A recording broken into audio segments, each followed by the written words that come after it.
Welcome to Take 5, your 5-minute inspirational message from Solid Rock Drogheda. Obviously, I'm not dressed in my normal attire for teaching these devotionals.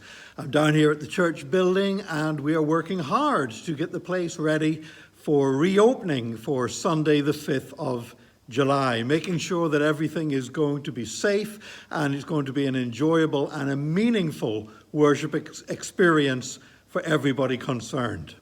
I have to say, coming back into this building after not having set foot in it for a number of weeks, I found it very strange.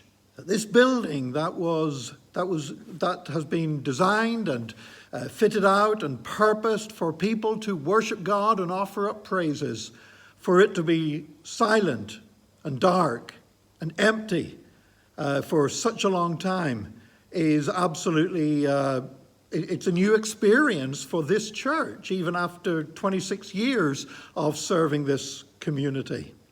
But thank God, God does not dwell in buildings made with hands.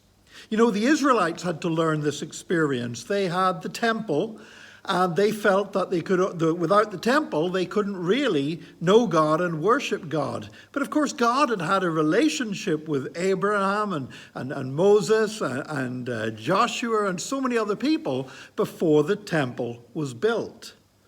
And what happened was, whenever they sinned against God, you see, they had the temple, but they didn't have the real experience of living for the Lord, which the temple was actually supposed to symbolize. They had the house, but they didn't have the reality that was in the house.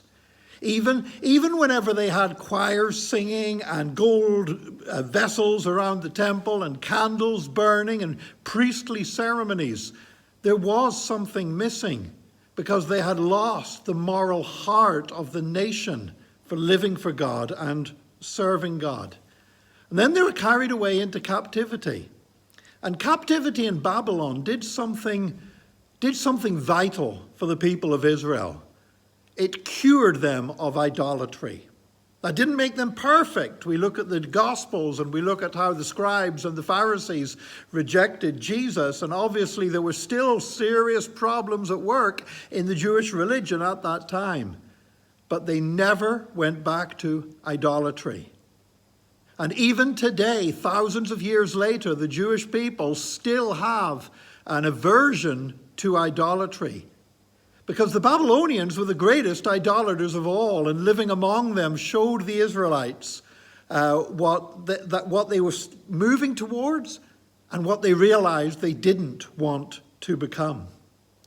Now later, of course, we read in the book of Ezra and Nehemiah about the walls of Jerusalem being rebuilt, about the temple being rebuilt, and the people would once again meet and worship in a physical building that they called the house of God. Because buildings are important and we do need a place to worship. And we can't just say, oh, well, it's just a building. It doesn't matter if we never have a building again. A building is a very useful facility. It's a very useful place in which we can worship God, meet together and fellowship together. But the inner reality is what matters. But the Israelites learned in their time of Babylonian exile that they had to deal with something in their hearts. But thank God it was dealt with. It was removed. But I've sometimes wondered if it hadn't been removed, how long would have they been in exile? If they'd continued to have a hankering after idolatry, would the captivity have ended after 70 years as it did? Or would it have lasted longer? I don't know. But what I do know is this, that during this period when we've been unable to worship in this building, I'm praying that God is dealing with things in my heart and dealing with things in each of our hearts.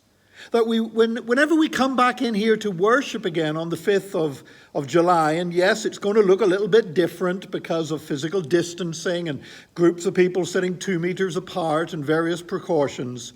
But when we do come back in here and meet again, you know, the building might look a little bit different. The way we worship might look a little bit different. But I'm praying that we'll also feel different inside.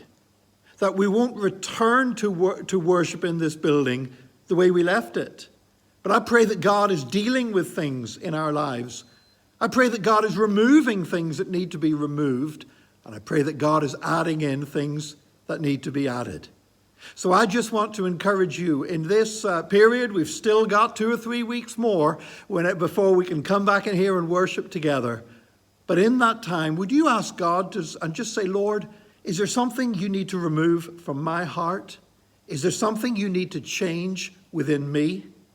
Is there something that you can do within me today that's going to help me have a more meaningful worship experience and walk closer to you and bless others more when I return?